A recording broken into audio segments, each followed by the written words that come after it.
사람은 죽을 때까지 계속 배우며 살아가는 존재인 것 같습니다. 또 그렇게 해야만 사람다운 삶을 살아가게 되겠지요.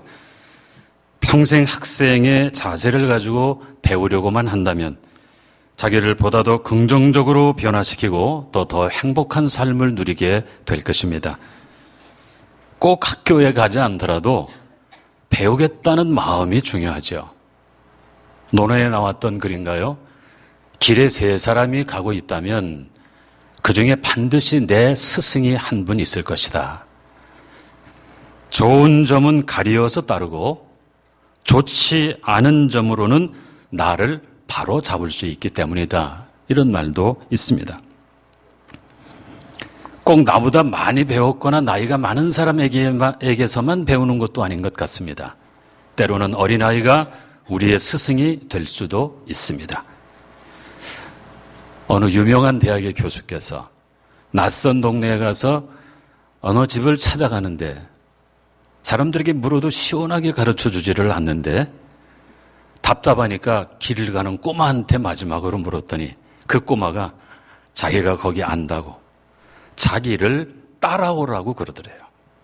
그래서 그 집을 찾아 일을 마치고 오셔서 수업 시간에 얘기하시더라고요. 그 아이는 나의 스승입니다. 그에게서 배웠다는 거죠. 만약 다른 사람이 나에게 길을 물을 때 어떻게 가르쳐 줘야 하는 것을 배웠다는 그런 겸손한 교수님을 배웠던 적이 있습니다.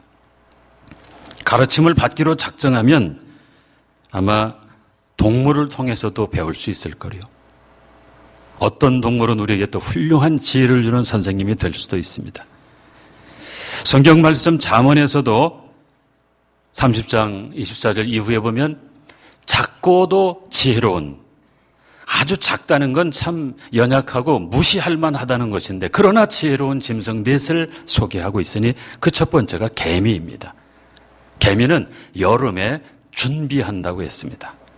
아마 교회도 이렇게 나가셔서 주변을 자세히 보면 많은 개미들이 요새 무척 바쁘더라고요.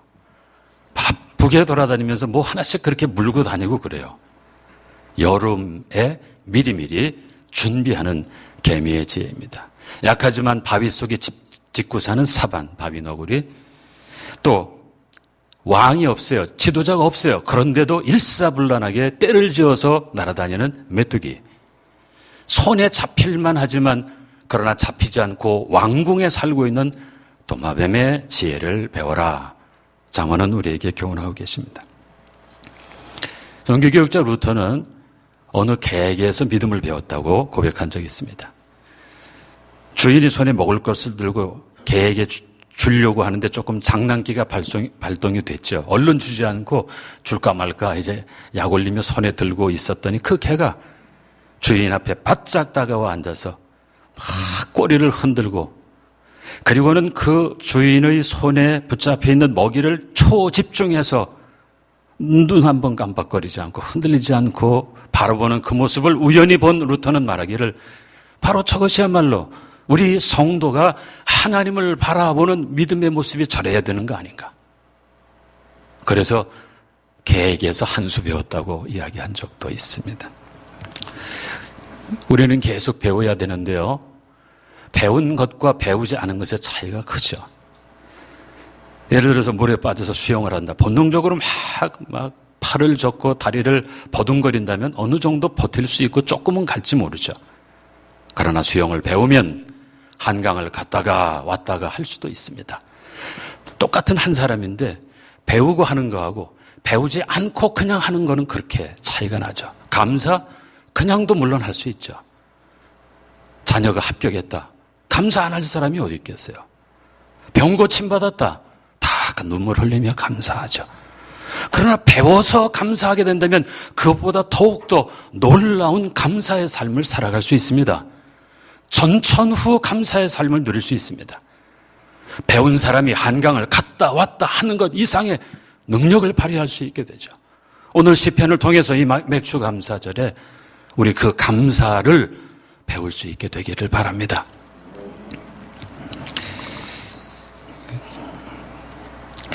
인생은 예술이라고 합니다. 각자가 다 다른 작품을 만들어가는 그런 우리의 인생, 그것을 가장 최고의 작품으로 만들어내기 위해서 하나님께서 우리에게 주시는 선물, 그것이 바로 믿음이요, 그리고 믿음으로 드리는 감사가 되겠죠. 모든 예술 인생의 절정은 전심으로 하나님 앞에 감사하고 하나님 앞에 찬송하는 오늘 시편의 고백이 될 것입니다. 시편 100편 4편은 이렇게 말합니다. 감사함으로 그 문에 들어가며 찬송함으로 그의 궁정에 들어가서 그에게 감사하며 그의 이름을 송축할지어다. 하나님 계신 곳으로 들어가는 문은 감사의 문입니다. 감사가 열쇠입니다. 감사하는 자에게 하늘 문이 열립니다. 감사하는 자 하나님의 궁정에 들어갑니다. 하나님에 들어가서 전에 들어가서 그 앞에서 또 영원히 드릴 것, 그 역시 감사입니다. 첫째로 오늘 본문에서 다윗이 보여주는 감사는 예배자로서의 감사, 예배를 통한 감사입니다. 예배자가 된다는 것은 벌써 하나님의 존재를 인정하고 그리고 하나님께서 나를 다스리시는 나의 주 되심을 인정하고 그리고 그에게 순종하며 사랑하며 살겠다는 다짐이 전제되어 있는 것이 바로 예배 또는 예배자의 모습일 것입니다. 인생에 가장 가치 있는 행위, 그것은 바로 예배입니다. 다윗은 오늘 본문을 보면 예배로서 감사를 드리고 있습니다. 전심으로 감사하고 신들 앞에서 천사들 앞에서 감사하는데 그는 예배를 드리며 주의 성전을 향해서 예배 드리며 감사한다는 것입니다. 예배라는 단어의 의미는 무릎을 꿇고 엎드려 발등에 입맞춤한다라는 뜻입니다. 무릎을 꿇고 엎드려 발등에 입맞춤한다. 다윗은 하나님께 무릎을 꿇고 예배드리듯 무릎을 꿇고 감사드립니다. 인생의 가장 가치 있는 행위 예배, 그 예배의 핵심 바로 감사입니다. 다윗은 성전을 바라보며 예배하는 예배자로도 감사드렸듯 우리는 살아계신 성전인 예수님을 바라보며 예배자가 되어 감사하면 됩니다. 예수님의 인격이 곧 하나님의 성전이죠. 요한복음 1장 14절에서 말씀이 육신이 되어 우리 가운데 거하시며 우리가 그의 영광을 보니 아버지의 독생자의 영광이요 은혜와 진리가 충만하더라. 육신이 되어 우리 가운데 거하신 그는 바로 아버지의 독생자의 영광이고 은혜와 진리가 충만하도다. 그래서 성전을 향해서 성전을 바라보며 내 마음의 성전을 모시고 그리고 예배자로서 하나님 앞에 무릎을 꿇고 엎드려 그 발등에 입을 맞추는 그 자세로 주의 이름에 감사하고 주의 인자하심에 감사하고 주의 성실하심에 감사하고 이렇게 예배를 통해 예배자로서 감사하는 다윗의 감사를 배우십시오. 예배를 소홀히 여기지 마십시오. 어떤 예배도 하나님께 드리는 예배를 소중하게 여기십시오.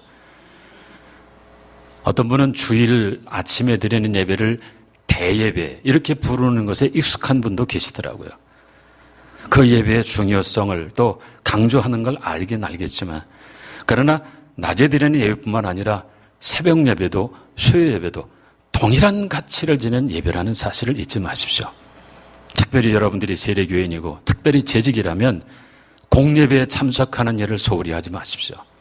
누구를 위해서 아니고 나를 사랑하사 나를 자녀 삼아주신 그 하나님 앞에서 내 인생을 가장 멋지고 아름답게 만들어가는 일이 바로 예배이기 때문입니다. 예배를 소홀히 여기지 마시고 주일 예배 또 수요 예배 그리고 새벽 예배 지금보다 더 힘을 다해서 참석하세요. 그래야 내가 진정 하나님의 살아계심을 믿는다는 것과 그 하나님께 감사한다는 것과 그 하나님이 주신 소망을 바라보고 살고 있다는 사실을 여러분들의 몸으로 증거하게 되시기를 바랍니다. 3절에 보면은 다윗은 간구하는 날에 응답하신 주님께 감사한다고 말하고 있습니다. 간구, 기도라는 것도 역시 예배의 행위가 되겠죠. 교회는 만민이 기도하는 집이요 예배는 기도입니다. 예배자는 기도자입니다. 하나님은 목석으로 만든 우상이 아닙니다. 우상과 달라도 너무 다릅니다. 우상의 실체는 우리가 잘 알고 있죠. 시편 115편 4절 이하에서 이렇게 말합니다. 그들의 우상들은 은과 금이요 사람이 손으로 만든 것이라. 입이 있어도 말하지 못하며 눈이 있어도 보지 못하며 귀가 있어도 듣지 못하며 코가 있어도 냄새 맡지 못하며 손이 있어도 만지지 못하며 발이 있어도 걷지 못하며 목구멍이 있어도 작은 소리조차 내지 못하느니라. 우상에 대한 얘기입니다. 아무리 크게 만들고 화려하게 만들고 아무리 정성을 들여 만들었다고 해도 우상은 우상일 뿐입니다. 무력하고 그리고 무능한 우상입니다. 하나님은 그런 우상과 다르십니다. 하나님은 응답하시는 하나님이십니다. 예배에 응답하시고 기도에 응답하시는 하나님이십니다. 아브라함이 하나님의 명을 받들어서 그 아들을 저 모리아산에서 제물로 바치지 않았습니까? 그러면서 하나님 앞에 예배드리죠. 제물로 바치며 제단 위에 아들을 제물로 바치면서 예배를 드리는 그 순간 하나님께서 다급하게 아주 격하게 그 아브라함에게 응답하시면서 아브라함아 아브라함아 하면서 자기 아들을 제물로 죽이려는 아브라함의 행위를 중단시키시고 네가 나를 경외하는 걸 내가 알았다라고 응답하여 주십니다. 왕이 된 솔로몬이 어떻게 이렇게 많은 백성을 내가 지혜롭게 다스릴 수 있을까? 일천번제를 드리고 하나님의 도우심을 간구하고 하나님이 그 꿈에 나타나서 내가 너에게 무엇을 줄고 말씀하실 때 솔로몬이 구하죠. 지혜로운 마음을 주십시오. 이 백성들을 섬길 수 있는 능력이 나에게 없으니 하나님 나에게 지혜를 주십시오. 하나님께서 바로 응답하십니다. 네가 구하는 것이 내 마음에 맞는구나. 구한 것도 줄 것이요 구하지 않은 것도 더하여 주리라 약속해 주시는 응답해 주시는 하나님이십니다. 하나님은요 응답을 잘 하신다고 이름나신 분입니다. 하나님의 전공이 응답하시는 겁니다. 다윗은 자기가 간구하는 날에 응답하사 자기 영혼에 힘을 주사 용감하게 하시고 강하게 하신 하나님을 고백하고 있습니다. 누가 강한 자입니까? 기도하는 자가 강한 자가 됩니다. 기도하는 자는 작아도 거인입니다. 작은 거인이겠죠. 기도하는 한 사람은 최소한 일당 100 이상입니다. 엘리야를 보세요. 이방의 선지자 850명 그리고 자기는 오직 홀로였어요. 그러나 그는 그 850명을 오직 하나님 앞에 예배하며 기도로서 감당을 합니다. 그의 기도에 응답하시는 하나님 때문입니다. 오늘 시편 138편을 통해서 우리 다윗의 감사를 배웁시다. 예배자로서 예배하며 기도하며 하나님 앞에 감사하는 이 아름다운 모습을 배웁시다. 그래야 여러분들의 남은 생에 이 삶을 적용하시면서 여러분들의 인생을 걸작으로 만들어가 보세요. 헛된 일, 이 땅에 속한 잠시 잠깐 있다 없어지는 일들 말고 오직 하나님 앞에 지음받은 자, 하나님께로부터 구원받은 백성으로서 영원한 나라에 동참하게 될 소망을 붙잡고 오직 예배자로서 그리고 예배로서 그 감사를 하나님 앞에 올려드리고 여러분들의 남은 생을 더 아름답고 거룩하게 만들어가는 그런 여러분들 되시기를 주의 이름으로 축원합니다. 두 번째로 오늘 본문에서 다윗은 왕으로서 감사드리고 있습니다. 4절 이하를 보게 되면 여호와의 세상의 모든 왕들이 주께 감사할 것은 이렇게 고백하고 있죠. 다윗의 어린 시절에는 평범한 가정에서 집에서 아버지 일을 도우면서 양을 키우는 그런 목동으로서의 삶을 살았습니다. 그러나 그는 결코 평범하지 않았던 것 같아요. 성경의 구절들을 보면 특별히 사무엘상 16장 18절에서는 그는 수금, 하프를 잘 연주했다고 그래요. 음악에 대한 재능이 탁월했었습니다. 그러면서도 용감하고 구변이 탁월하고 그리고 준수한 자 이렇게 기록되어 있죠. 그러니까 말하자면 다윗은 몸짱 그리고 얼짱 싸움도 잘하고 말도 잘하고 하나님을 경외하고 양치기 목동에서 한 나라의 왕으로 출세한 다윗은 그저 우리 하는 말로 개천에서 용난 셈이죠. 아마 그의 고향 베들레헴에 지금 같으면 아주 빼곡하게 현수막이 걸리지 않았겠어요? 우리 고향의 자랑 다윗 왕이 되다. 평범한 삶을 살다가 최고의 자리에 오른 사람은 자칫 인격이 뒷받침되지 않으면 교만해질 수 있고요. 사람 우습게 여기고 깔보고 제멋대로 하는 이런 악한 사람으로 전락할 수 있습니다. 고약한 왕이 될 수 있었을 거예요.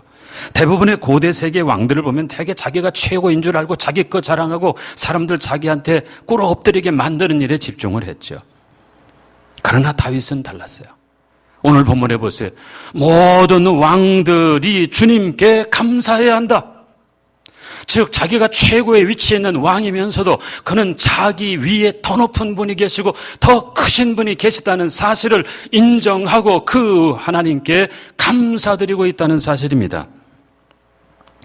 정말 다윗은 왕으로서도 물론 약점이 없지는 않았지만 허물이 없지는 않았지만 그는 많은 업적을 남기는 왕임에 틀림이 없습니다. 나라를 부강하게 했어요.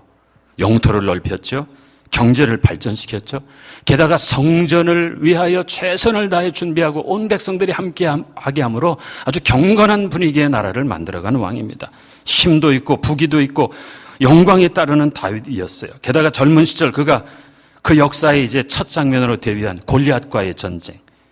그 골리앗을 쓰러뜨리자마자 그는 즉각 아마 인터넷 인기 검색어 1위 다윗이 골리앗을 이기다 이렇게 안 나왔겠습니까? 사울의 죽인 자는 천천인데 다윗이 죽인 자는 만만이라고 유행가가 전국을 뒤덮습니다. 하여 왕보다 더 큰 인기를 누린 다윗입니다. 왕이 된 후에 여러 주변 나라와 전투가 벌어졌어요. 그러나 그는 싸울 때마다 이깁니다. 하나님께서 이기게 하십니다. 역사적으로 보면 싸워서 다 이긴 사람이 많잖아요. 아마 이순신 장군이 그 맨 앞에 서시겠죠. 23전 23승. 성경에서는 아마 여호수아가 물론 아이성에서 1차에 실패했지만 결국 최종으로는 점령했으니까 그렇게 인정한다면 여호수아 역시 싸우는 것마다 이긴 사람인데요. 다윗도 만만치 않습니다. 하나님께서 이기게 하셨어요. 온 백성에게 끊임없이 박수갈채 받기에 충분한 업적을 남겼지만 그러나 다윗은 그 영광을 하나님께 올려드리고 모든 왕들이여 하나님께 감사하십시오. 하나님의 크신 영광을 노래하십시오라고 오늘 시편에서 고백합니다.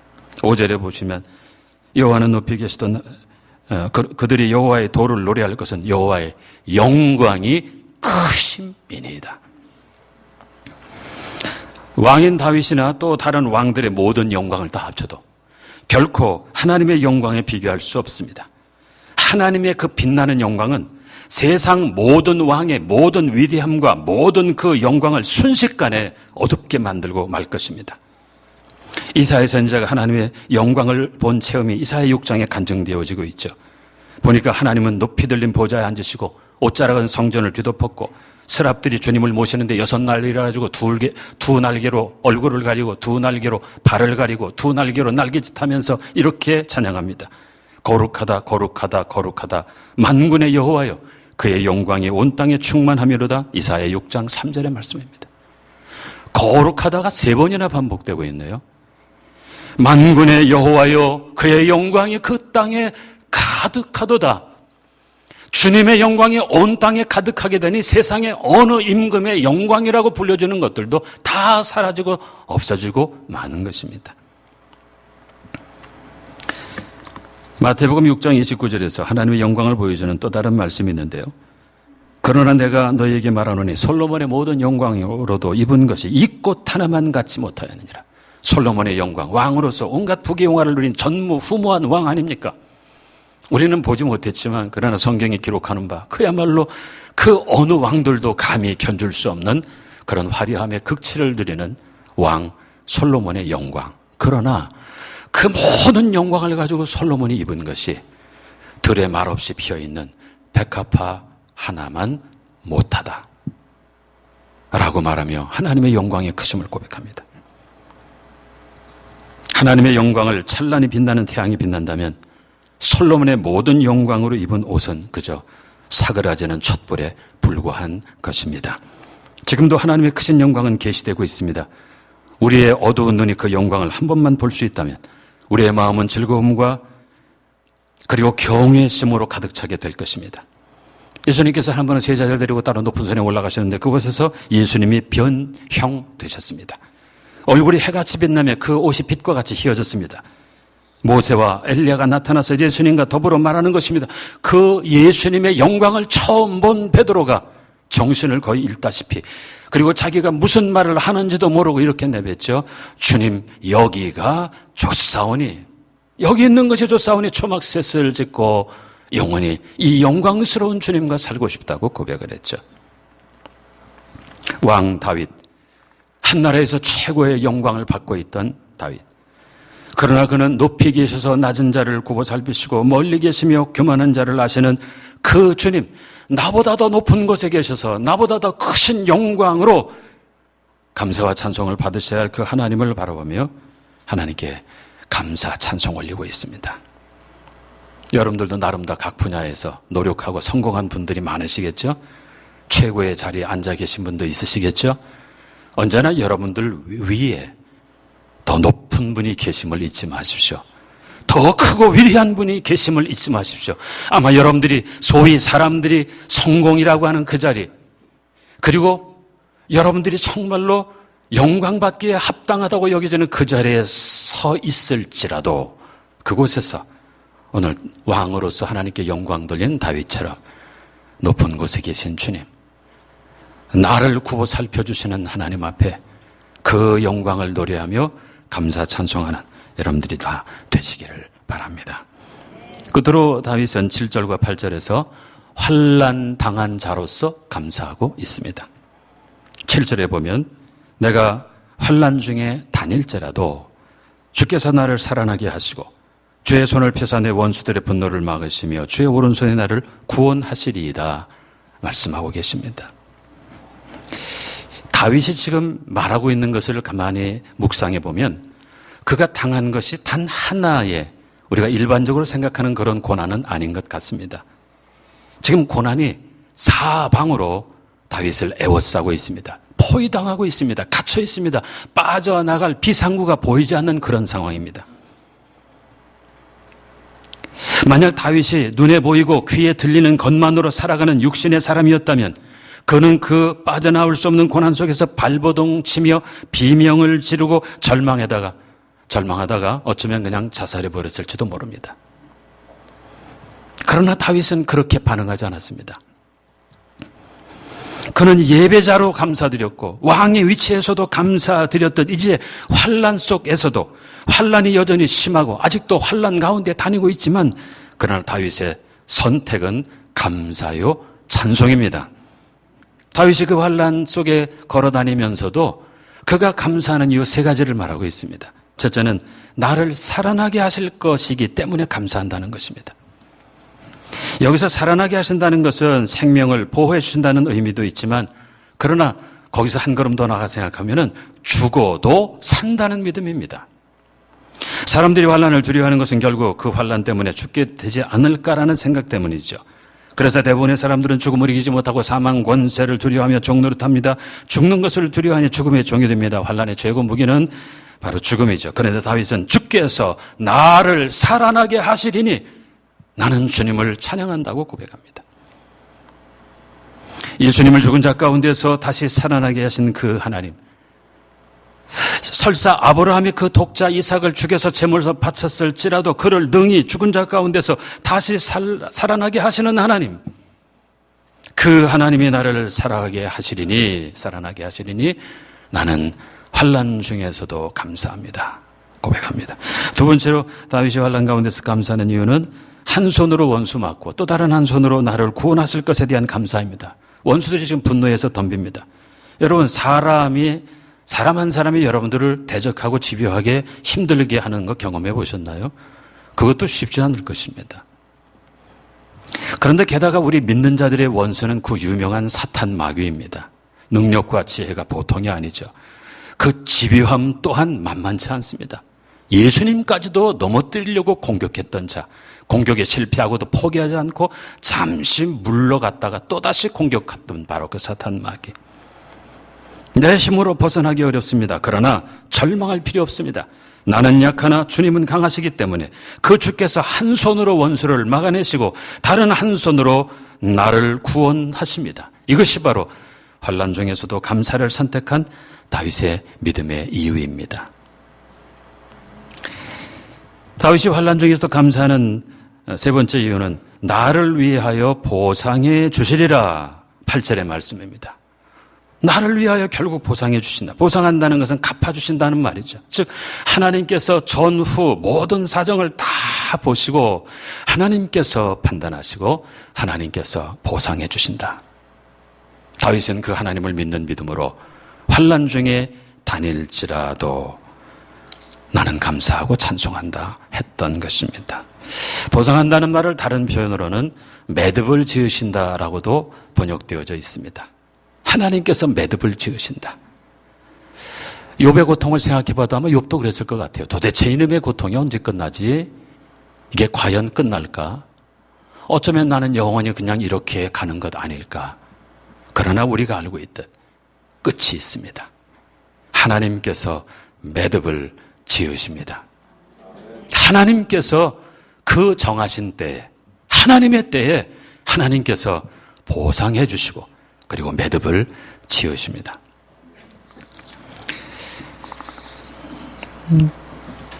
어떤 정치인이 했던 말로 기억하는데 좀 표현은 격하지만 아마 제가 기억하는 바대로는 이렇게 말했던 것 같아요.